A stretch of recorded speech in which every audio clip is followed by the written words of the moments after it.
Irawan, biar bagus. Sama di Parayon, dan mau di Tarosan, ya paling Tarosan. Tapi enggak. Ya, ayo, sampai Parayon, ya. Kita bantu Pak Irawan, nanti kita bantu naik dulu ya, mungkin akan seperti ini ya. Nah, kita saling bantu. Ayo Pak. Kamera Pak berubah gara-gara api. Biar kelihatan bagus dan rempong. Mana yang namanya? Ada itu. Sudah ada di kamu.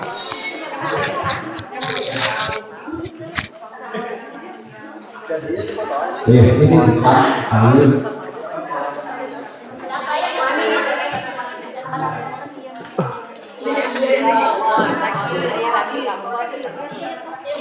Jangan jadi pusing.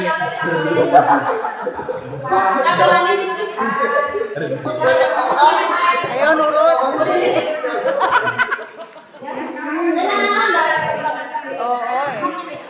Ayo, Buma. Praktek baik ya.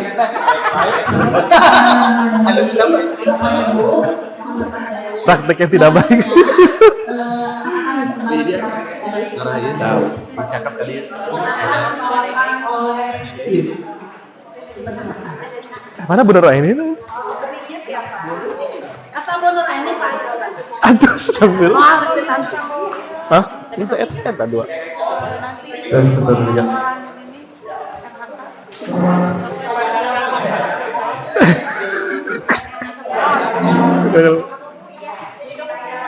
Es breaking mal, es breaking. Bisa. Dah. Ya, bismillahirrahmanirrahim. Assalamualaikum warahmatullahi wabarakatuh. Ya, Ibu, Bapak, Ibu guru, punten ikut berdiri di sini ingin menyelesaikan tugas, mungkin ya salah satu tugas guru penggerak, dan juga sebetulnya ini juga belum kepikiran gitu kemarin tuh bagi praktiknya ke siapa gitu, cuman sama Ibu di sini saja dia sampai 28. Jadi Bapak Ibu mohon kerjasamanya, mohon pengertiannya. Bukan berarti saya berdiri di sini saya lebih tahu, tidak, tapi alangkah lebih baiknya kita bersama-sama untuk saling sharing Bapak Ibu ya. Jadi di sini saya kebagian untuk sharing tentang disiplin positif. Nah, di sini disiplin positif ini sebetulnya sama Bapak Ibu sudah dipelajari juga di PMM ya Bapak Ibu. Jadi sudah paham Bapak Ibu juga. Hanya saja mungkin di antara kita ada yang belum mempraktikannya. Nah, begitu sambil lebih memahami lagi, mari kita mengingat kembali tentang disiplin positif. Nah, di sini Bapak Ibu, disiplin positif itu adalah pendekatan holistik ya untuk menciptakan lingkungan belajar yang kondusif dan inspiratif di mana semua murid merasa aman, dihargai, dan didukung untuk mencapai potensi penuh mereka, berbeda dengan pendekatan tradisional yang berfokus pada hukuman dan kontrol. Disiplin positif berfokus pada membangun hubungan positif dengan siswa, mendorong perilaku positif, dan menyelesaikan konflik secara konstruktif. Nah, di sini Bapak Ibu, di disiplin positif ini kita berfokus pada faktor internalnya. Jadi bukan eksternalnya, di mana siswa itu baru menurut ketika kita berikan hukuman atau penghargaan. Di sini di disiplin positif ini kita menggali supaya setiap siswa itu sadar bahwa dengan mentaati sebuah nilai, sebuah aturan yang timbul dari dalam dirinya sendiri agar mereka bisa menjadi pribadi yang lebih baik. Nah, di sini Bapak Ibu, disiplin positif sangat penting karena jika mereka sudah memiliki atau disiplin positif ini sudah terrealisasi, maka mereka akan bertahan sampai mungkin masa depannya gitu ya, sampai di kehidupan nantinya. Kenapa? Karena di sana muncul dari faktor dari dalam dirinya sendiri. Nah, kemudian sebelum kita masuk lebih jauh, apa sih manfaat dari disiplin positif? Manfaatnya di sini Bapak Ibu meningkatkan motivasi dan prestasi belajar. Apabila seorang siswa sudah memiliki nilai dalam dirinya sendiri, sudah memiliki faktor internal dalam dirinya sendiri, maka insya Allah itu akan meningkatkan motivasinya juga. Jadi tidak ada lagi keterpaksaan, tidak ada lagi paksaan, yang ada siswa memang sukarela, gitu ya. Kemudian di sini juga meningkatkan disiplin dan perilaku positif. Otomatis jika setiap siswa punya nilai-nilai dalam dirinya sendiri, maka itu akan meningkatkan disiplinnya juga dan perilaku positifnya. Kemudian di sini meningkatkan kesehatan mental dan kesejahteraan. Artinya bahwa tidak ada istilah jika seseorang sudah mengaplikasikan disiplin positif, maka dalam dirinya tidak ada lagi ingin dimarahi gitu ya, atau ditakut-takutin. Jadi di sana murni bahwa kesehatan mentalnya terjaga karena dia menjunjung tinggi nilai-nilai yang ada pada dirinya. Kemudian di sini yang keempatnya adalah meningkatkan hubungan antar guru dan siswa. Bapak Ibu, kadang-kadang kita ketika menegakkan ketertiban, kadang sering crash gitu ya dengan siswa. Mungkin kita ada hal-hal yang bisa menyakiti siswa. Nah, di sini Bapak Ibu ada manfaat juga gitu ya. Disiplin positif jika sudah tegakkan, ini bisa meningkatkan hubungan. Jadi kita tidak usah lagi marah-marah, tidak usah lagi memaksa atau mengancam, tapi di sini disiplin positif jika sudah bisa kita realisasikan, maka akan menjaga hubungan kita dengan siswa.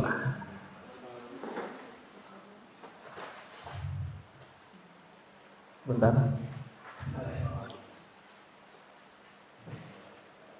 Kemana Pak? Mana? Oh iya.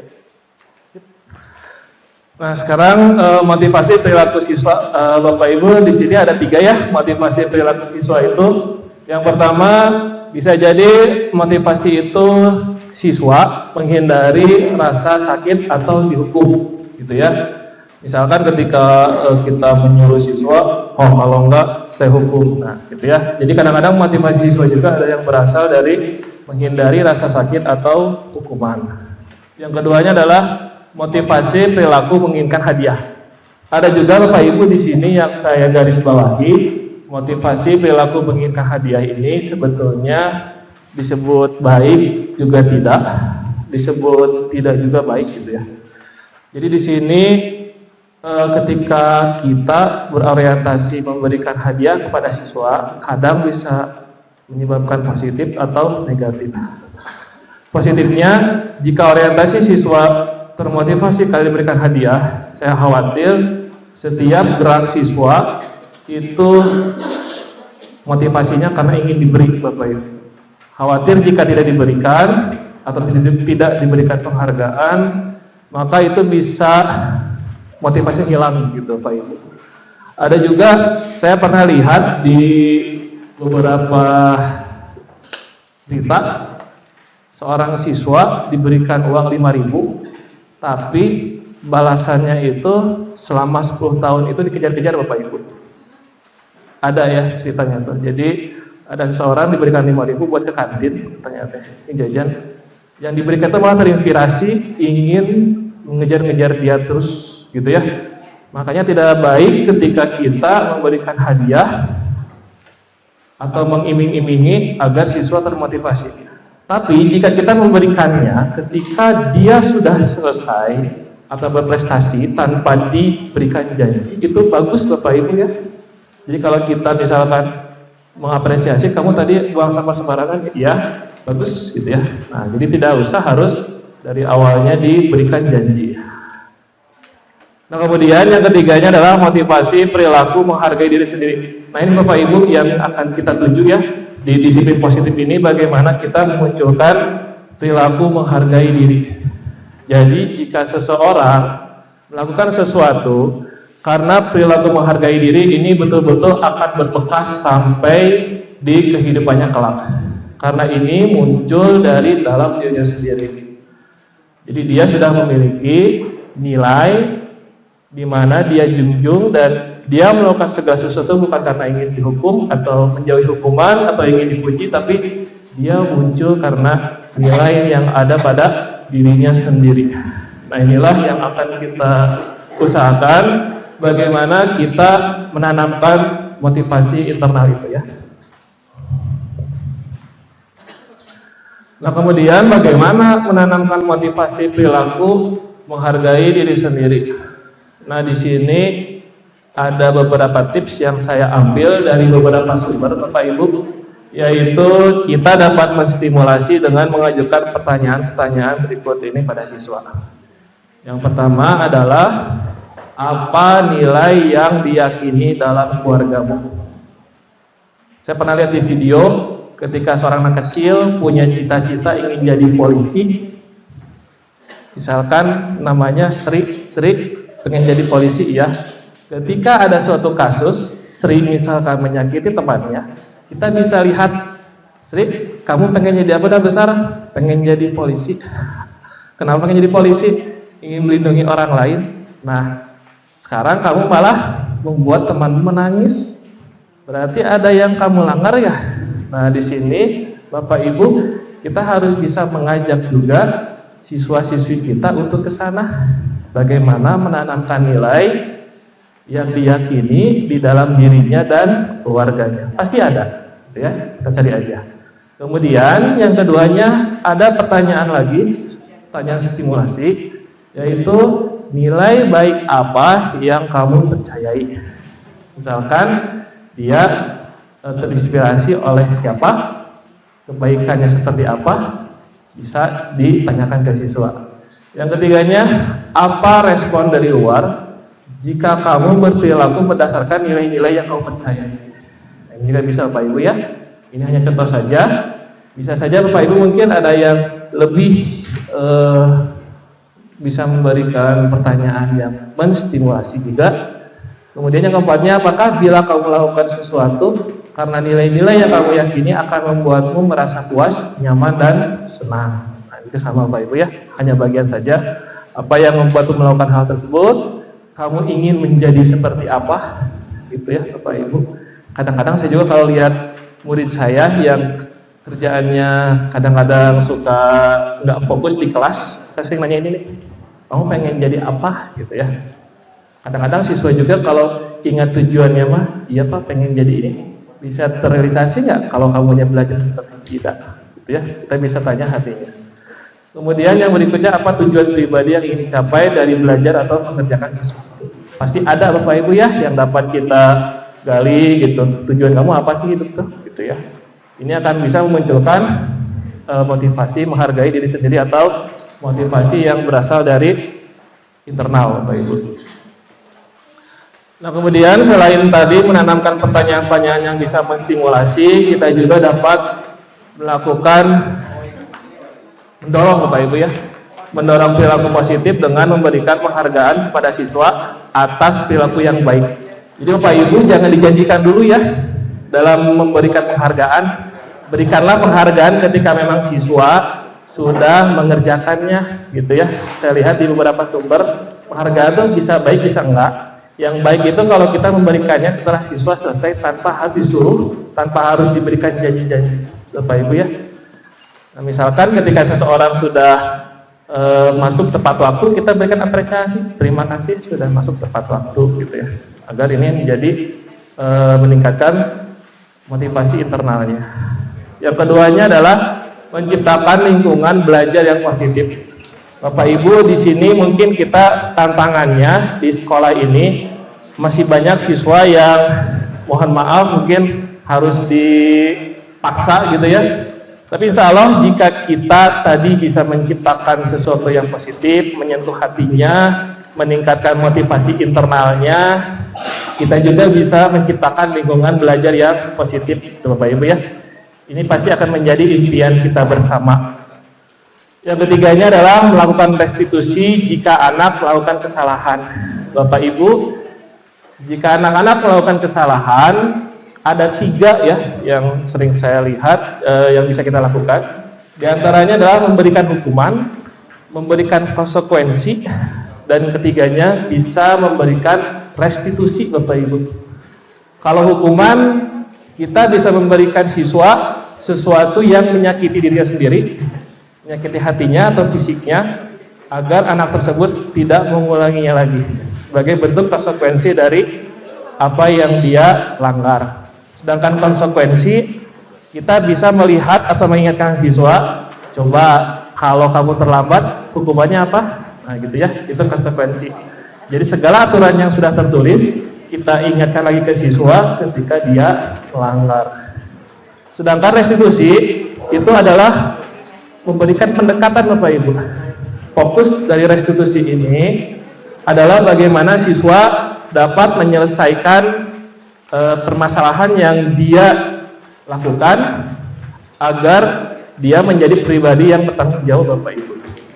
Walaupun di sini saya tekankan lagi bahwa setiap permasalahan itu tidak harus solusi terbaiknya restitusi Bapak Ibu. Kadang kita harus berikan dulu konsekuensinya, baru setelah konsekuensi terjadi sudah dilakukan, kita kembalikan lagi siswa ke dalam kelompoknya dengan cara melakukan restitusi terlebih dahulu, agar dia tahu setiap kesalahan yang dia buat ini harus diperbaiki, atau tahu gitu nilai-nilai yang dia junjung, supaya masalah yang dia lakukan tidak terulang kembali dan diselesaikan oleh caranya sendiri. Kemudian di sini di restitusi ini kita akan buat lagi ya pengertiannya, bahwa disiplin positif sekolah adalah proses di mana seorang siswa yang telah melakukan kesalahan mengambil tindakan untuk memperbaiki kerusakan yang disebabkan oleh kesalahannya ya. Yang tadi sudah saya jelaskan bahwa di sini restitusi ini fokusnya bukan pada kesalahannya saja Bapak Ibu, tapi bagaimana kita menyelesaikan masalahnya, seperti itu. Nah, di restitusi ini terbagi menjadi beberapa prinsip Bapak Ibu. Prinsip dasar restitusi ini, pendekatan yang kita lakukan ini, yaitu prinsip dasarnya itu adalah fokus pada perbaikan Bapak Ibu. Jadi bukan pada kesalahannya, tapi bagaimana fokus pada perbaikannya. Saya harap ketika setiap siswa misalkan melakukan kesalahan, bukan itu tuh bisa dijadikan pelajaran Bapak Ibu, bisa dijadikan sebuah pengalaman yang berharga supaya dia bisa belajar dari masalah tersebut. Bagaimana dia mengelola tanggung jawabnya ketika dia melakukan kesalahan, bagaimana dia menghubungkan empatinya, tahu gitu apa yang dilakukan itu salah. Yang keempatnya adalah membangun hubungan Bapak Ibu. Jadi ketika kita melakukan restitusi, fokuslah kepada kita dan siswa membangun hubungan yang lebih dekat. Karena jika misalkan kita fokusnya tidak pada hubungan, khawatir nanti penyelesaian masalahnya tidak akan maksimal. Seperti itu Bapak Ibu. Nah di sini kemudian ada bagian lagi Bapak Ibu, setelah restitusi ada namanya segitiga restitusi. Nah, segitiga restitusi itu adalah sebuah metode disiplin positif yang berfokus pada pembahasan dan penyelesaian masalah dengan cara yang konstruktif dan berorientasi pada solusi. Metode ini membantu siswa untuk memahami konsekuensi dari tindakan mereka, mengambil tanggung jawab atas kesalahannya, dan melakukan tindakan untuk menembusnya. Jadi ada 3 tahap Bapak Ibu ya, setelah restitusi ada segitiga restitusi lebih realnya. Yaitu diantaranya 3 pilarnya itu adalah menstabilkan identitas, kemudian validasi tindakan yang salah, dan yang ketiganya adalah menanyakan keyakinan Bapak Ibu. Nah inilah segitiga restitusi yang dapat kita lakukan bila mana terdapat siswa yang melanggar atau memiliki masalah Bapak Ibu ya. Nah sekarang kita ke yang pertama Bapak Ibu, yaitu menstabilkan identitas. Jadi pada menstabilkan identitas itu tujuannya adalah membantu siswa untuk melihat dirinya sebagai individu yang berharga dan mampu belajar dari kesalahan. Langkah-langkahnya adalah Bapak Ibu ketika kita melakukan segitiga restitusi kepada siswa yang bermasalah, yang pertama dilakukan adalah menstabilkan identitas. Langkah-langkahnya hindari kritik dan label negatif Bapak Ibu.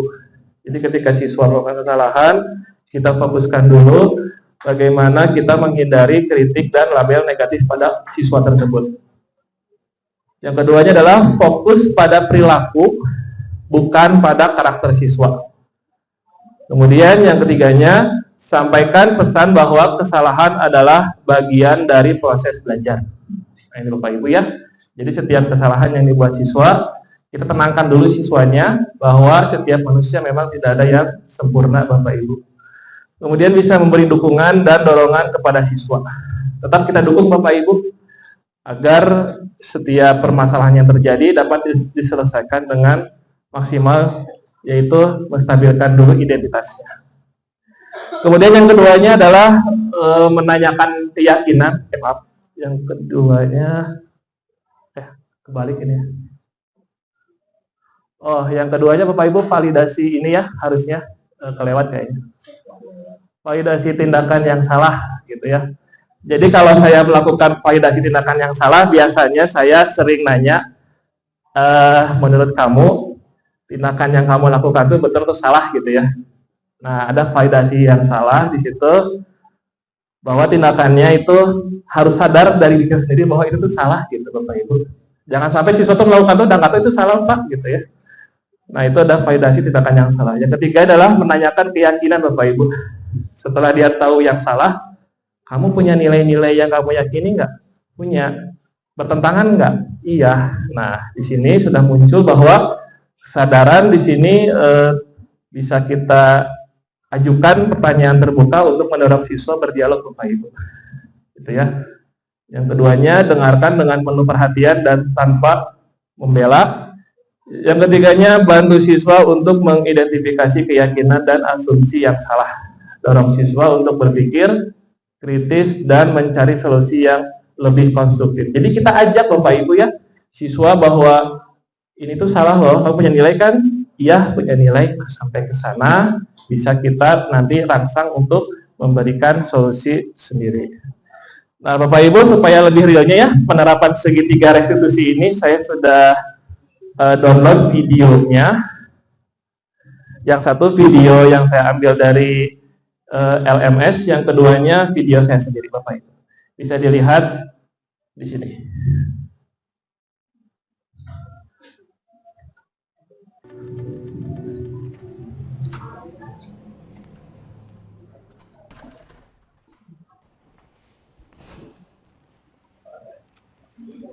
Siang Sarah. Siang Pak. Sudah lama nggak ketemu Sarah. Kenapa hari ini ada di sini? Kesel Pak, kesel banget. Masa aku dikatain tukang fitnah Pak? Ya aku marah lah. Aku balik ngatain Eka di depan kelas. Kesel banget. Oh begitu. Ya pasti kamu marah dan kesal. Bapak juga akan marah apabila ada yang menuduh Bapak seperti itu. Kemudian pada saat itu kamu melakukan apa? Ya saya langsung ngatain Eka lah Pak. Kesel banget. Saya bentak-bentak dia di depan teman-teman lain. Oh begitu. Pasti kamu melakukan seperti itu karena suatu alasan tertentu bukan? Iya, masa saya diam saja Pak. Ya saya bela diri lah. Masa saya dituduh tukang fitnah? Ya wajar lah. Mempertahankan harga diri itu sesuatu yang penting buat kamu. Untung kamu tidak bertindak lebih gagah lagi. Hanya membentak-bentak. Iya Pak. Untung saya masih bersabar dan hanya membentak saja. Sudah gemes padahal. Saya pasti bela diri lah. Ya pasti ya. Tapi kamu memilih untuk tetap bertahan dan bersabar. Kamu memilih untuk tidak berbuat lebih parah lagi bukan? Iya. Nah, sekarang coba kita lihat lagi tindakan kamu yang membentak-bentak Eka di kelas. Tindakan kamu itu kira-kira sesuai dengan keyakinan kelas atau prinsip kamu tidak? Enggak lah Pak. Capek Pak jadi pemarah. Jadi keyakinan atau prinsip mana yang kurang sesuai dengan keinginan kamu? Ya, saya sebenarnya sangat menghargai orang lain. Mungkin saat itu saya menjadi emosi, jadi tidak menunjukkan sikap itu. Kamu meyakini tidak menghargai orang lain itu penting buat kamu. Yakinlah Pak. Iya, setuju. Kita harus saling menghargai. Namun, ada juga keyakinan yang kita sepakati yang perlu kita jalankan apabila kita sedang marah, kan? Ya, saya bisa lebih proaktif, mulai dengan diri sendiri. Saya bisa jadi lebih bersabar, mengambil waktu jeda untuk berpikir mau apa selanjutnya. Kira-kira kamu bersedia memperbaiki masalah ini tidak? Bersedia Pak. Kalau kamu memperbaiki masalah ini, kamu akan menjadi orang seperti apa? Saya akan menjadi orang yang bertanggung jawab kali ya Pak. Dan senantiasa proaktif. Iya, menurut kamu bagaimana rasanya menjadi orang seperti itu? Ya nyaman lah, bangga bisa bersabar dan menahan diri. Baiklah kalau begitu. Yuk kita pikirkan bagaimana memperbaiki masalah ini.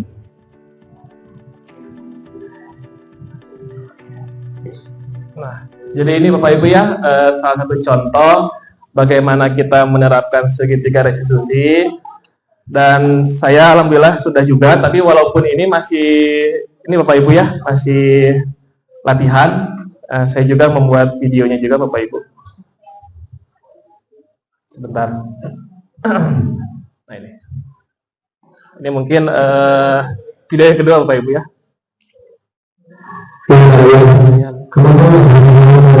Ke sini tahu Pak kenapa lambat Pak berapa kali Pak ini terjadi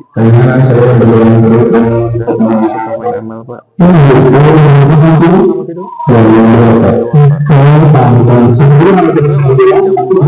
sekarang kamu tidak lebih ya. Namun kamu ada nilai yang kamu langgar. Ada apa itu disiplinan diri? Disiplinan diri. Kamu apa yang bisa kamu lakukan untuk memperbaiki ini semua? Dari awal Pak, ketika kamu main game sampai larut malam. Iya. Kayak ucapan kamu, semoga kamu komitmen dan bisa belajar lebih baik lagi ya. Amin. Coba sekarang, mulai sekarang kamu game dan tidur lebih awal. Siap. Nah ini Bapak Ibu, walaupun sedikit-sedikit saya juga belajar bagaimana melakukan segitiga restitusi, tapi Bapak Ibu saya tegaskan kembali bahwa tidak semua masalah bisa diselesaikan dengan segitiga restitusi. Tergantung masalahnya apa. Kadang-kadang kita juga memang harus pakai konsekuensi, kadang-kadang kita juga harus pakai hukuman gitu ya, tergantung dari masalahnya itu apa dan kondisi juga. Jelas ya Bapak Ibu ya. Jadi segitiga restitusi yang saya terangkan sekarang ini merupakan bagian saja gitu ya. Bukan berarti setiap masalah harus pakai segitiga restitusi Bapak Ibu. Ini hanya pilihan saja agar setiap masalah itu bisa menjadi pembelajaran bagi siswanya gitu ya. Jadi tidak sia-sia siswa melakukan kesalahan itu bisa kita lakukan juga seperti di sekolah, di kelas. Oh ada pelajarannya nih yang dapat kita ambil, dapat kita ajarkan kepada siswa agar menjadi pribadi yang lebih baik dan bertanggung jawab. Gitu Bapak Ibu. Next. Nah, sekarang Bapak Ibu saya ingin belajar juga dari senior saya, Pak Jam-Jam, mengenai segitiga restitusi. Saya ingin langsung live bagaimana cara supaya kita melakukan segitiga restitusi jika situasi dan kondisinya memungkinkan Bapak Ibu.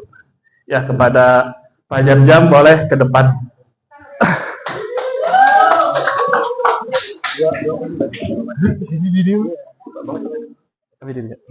Bomik. Sip.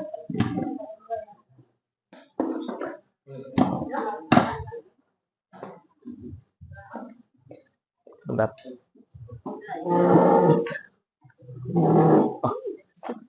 Oke.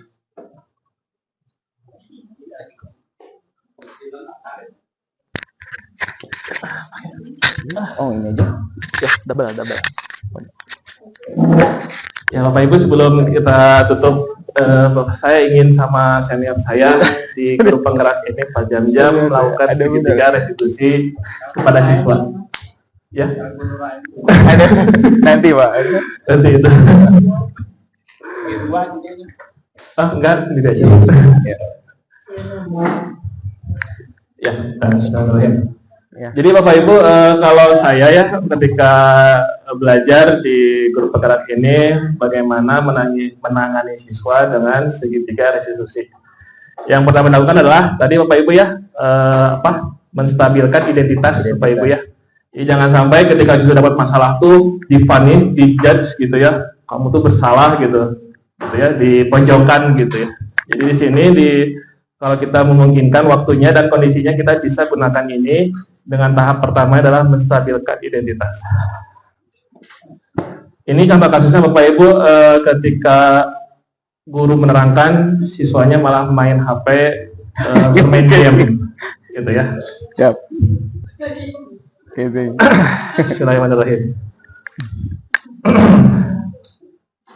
Jam? Iya Pak. Tahu nggak kenapa Bapak panggil ke sini? Nggak tahu Pak. Aslinya? Asli Pak. Ketika Bapak mengajar, kamu ngapain sih tadi? Nggak ngapa-ngapain Pak. Di belakang. Nah, di belakang. Di belakang kamu ngapain tuh sama Andri dan Aris tuh? Andri dan Aris ya Pak. Tadi saya ngajak mabar bertiga Pak. Oh, mabar gitu ya. Pas Bapak lagi ngajar ya? Oh Iya Pak. Luar biasa. Ngajak mabar Pak. Untuk persiapan porak Pak. Oh gitu ya, mabar ya? Iya Pak. Kenapa mabar? Ya karena saya kurang mengerti Pak pelajaran Bapak Pak. Jadi saya cari suasana baru Pak di saat pelajaran Bapak berlangsung. Oh gitu. Ya Bapak juga kalau misalkan lagi bosan ya pasti mencari sesuatu yang menarik ya. Iya Pak. Tapi Bapak tetap apresiasi ya, kamu walaupun tadi mabar, kamu tidak mengganggu lebih banyak teman-teman ya. Iya Pak. Aris dan Andri cukup bertiga aja Pak. Iya. Nah, sekarang kita ke tahap yang kedua Bapak Ibu ya, bagaimana kita memvalidasi kesalahan Bapak Ibu.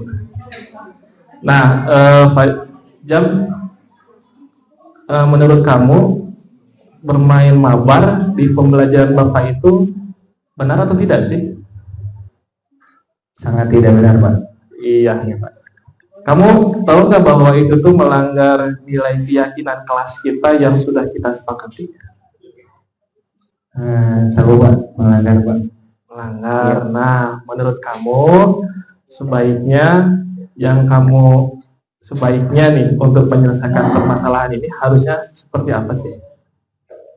Harusnya saya di pembelajaran tidak dekat dengan Aris dan Andri dengan teman-teman yang merasa bisa di matematika gitu Pak, dan menanyakan mungkin Pak ke teman karena memang saya kurang kuat di matematika Pak. Iya bagus, harusnya kalau misalkan nggak ngerti kamu bertanya ya. Ya Pak. Bukannya mabar gitu ya. Ya Pak. Nah, maaf Pak. Kedepannya nih, ketika Bapak mengajar nih, seharusnya apa sih yang harus kamu lakukan jika kamu tidak mengerti? Yang pertama, di jam istirahat nanti menanyakan kembali ke teman Pak, bagaimana materi yang disampaikan, lalu menanyakan ke Bapak khususnya di saat pembelajaran sedang berlangsung dan mengangkat tangan dulu apabila diizinkan karena memang tidak dimengerti Pak. Itu Pak. Iya, bagus. Nah, Bapak apresiasi ya komitmen yang kamu buat. Baik. Semoga kamu bisa menjadi pribadi yang lebih baik ya ke depannya. Amin Pak. Bapak jaga komitmen kamu. Sekarang kamu realisasikan solusi yang sudah kamu dapat sekarang juga ya. Ya, Silakan Pak. kembali ke kelasnya sendiri. Baik Pak. Terima kasih. Terima kasih Pak. Ya. Terima kasih Pak Irawan. Ya. Jadi Bapak Ibu seperti itu aja ya yang ingin saya sampaikan mengenai disiplin positif. Ada kesimpulan yang ingin saya berikan juga Bapak Ibu sebelum ditutup, yaitu disiplin positif bukan tentang aturan dan hukuman, melainkan tentang membangun hubungan positif dan menumbuhkan tanggung jawab pada siswa. Dalam konteks ini, restitusi menjadi alat penting untuk membantu siswa belajar dari kesalahan mereka dan memperbaiki kerusakan yang telah ditimbulkan. Segitiga restitusi berperan sebagai kerangka kerja untuk memfasilitasi proses restitusi yang efektif. Ketiga elemennya yaitu menstabilkan identitas, memvalidasi kesalahan, dan menanyakan keyakinan saling terkait dan tidak terpisahkan. Kemudian di sini penerapan disiplin positif dan restitusi di sekolah memiliki peran penting bagi siswa meningkatkan rasa tanggung jawab, memperkuat disiplin dan perilaku positif, mendukung kesehatan mental dan kesejahteraan, membangun hubungan positif antara guru dan siswa. Nah, itu aja Bapak Ibu yang ingin saya sampaikan. Apakah ada yang mau di-sharingkan Bapak Ibu sebelum saya tutup? Tidak ada. Bu Nur Aini ada closing statement? Ya, boleh. Udah, ya. Terima kasih Bapak Ibu. Sekian tentang pemaparan saya di disiplin positif ini. Terima kasih atas dukungannya. Insya Allah saya akan tetap membawa nama 28 di luar supaya lebih harum Bapak Ibu. Assalamualaikum warahmatullahi wabarakatuh. 3 batang.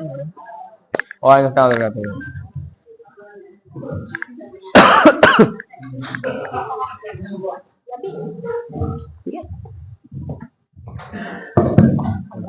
Terima kasih kepada Bapak Iwan yang sudah berbagi praktik baik tentang disiplin positif. Cek dulu kameranya. Untuk acara selanjutnya yaitu laporan dan evaluasi para wajib. Yang pertama, tangan yang ada, percaya yang kuasa guru penggerak akan selalu ada untuk siswa Indonesia bahagia.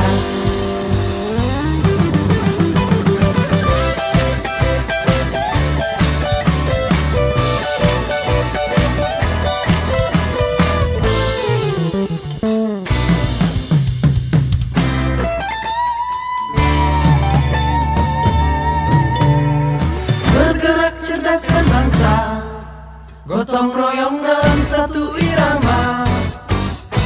Merdeka belajar siswa, cerdas dan bergerak terpancasila. Taklukkan rintangan yang ada, percaya yang kuasa guru penggerak akan selalu ada untuk siswa Indonesia bahagia.